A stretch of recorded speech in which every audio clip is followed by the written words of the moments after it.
recherche intéresse tout type de personnes, que ce soit du simple citoyen jusqu'à l'industriel et aux décideurs qui vont mettre en place des politiques énergétiques sur le long terme.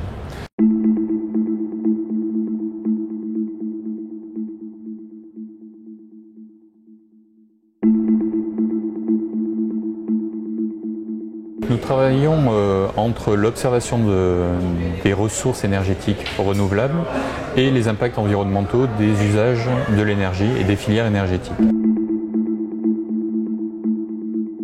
L'observation de la Terre existe depuis des siècles. L'observation qu'on utilise aujourd'hui, c'est celle qui s'est développée dans les années 70 avec les premiers satellites d'observation de la Terre, qui étaient Landsat par exemple, et qui continuent à évoluer aujourd'hui. Nos travaux sur l'observation des ressources ont commencé dans les années 80. Et donc, on a défini un certain nombre d'usages de ces moyens d'observation de la Terre pour essayer d'évaluer la ressource énergétique, qu'elle soit solaire, qu'elle soit éolienne, qu'elle soit aussi au travers d'autres énergies, de manière à obtenir une vision globale des ressources utilisables et renouvelables. On peut observer des impacts qui vont être par exemple une marée noire. Ça fait partie des impacts. Les satellites d'observation permettent d'accéder, toujours au travers des modèles, à un certain nombre d'impacts. Par exemple, la quantité de particules fines 2,5 qui vont avoir un impact sur la santé. Et donc on est capable de dire, ben voilà, il y a telle quantité de particules qui sont dans l'atmosphère. On n'a pas une évaluation directe de l'impact, mais on cherche à modéliser au travers de méthodes. Et une des méthodes qu'on utilise, c'est l'analyse de cycle de vie. Quels vont être l'ensemble des impacts, directs et indirects, des filières énergétiques. Elles sont propres par rapport à l'existant.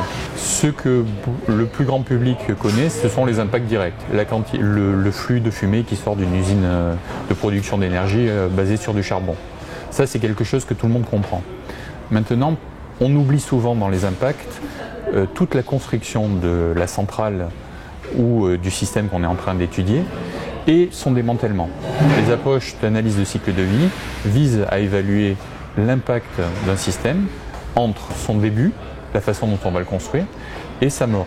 Donc effectivement, quand on compare ces choses-là, les énergies renouvelables ont un impact, certes, au moment de leur construction. Toute activité humaine a un impact sur l'environnement.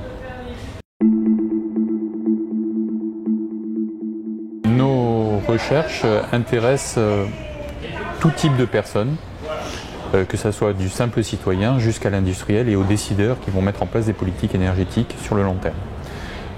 Pour vous donner des exemples, une partie de nos données ou de nos travaux ont pu contribuer au débat sur la transition énergétique. Donc les citoyens peuvent s'emparer de ces données-là et s'en servir pour comparer les résultats qui leur sont proposés et discuter ces résultats-là. Nos travaux intéressent les industriels qui veulent développer des systèmes. Si on veut implanter une ferme éolienne quelque part, on a besoin de connaître la ressource disponible. Si on regarde le photovoltaïque, il y a un référentiel qui a été publié sur le photovoltaïque et qui a été utilisé dans les politiques énergétiques françaises pour favoriser la filière française. La caution scientifique, c'est quelque chose qu'on ne peut pas donner. On fait très attention à notre positionnement. On sait qu'il peut y avoir une utilisation de notre travail à des fins qui ne sont pas ce que l'on vise. Donc on a cette éthique-là pour essayer d'avoir une fourniture d'informations qui soit la plus neutre possible. Bien entendu, elle peut être récupérée, on le sait. On essaye de limiter ces choses-là et on essaye de participer au débat public pour donner des points de vue qui évitent ce genre de récupération. Typiquement, sur le référentiel photovoltaïque, c'est quelque chose qui nous permet de participer au débat public et donc d'amener des informations les plus objectives possibles pour éviter qu'il y ait une récupération à des fins politiciennes ou pas d'ailleurs, ou à des fins d'industriels qui s'emparent de ça pour continuer à polluer comme ils ont envie.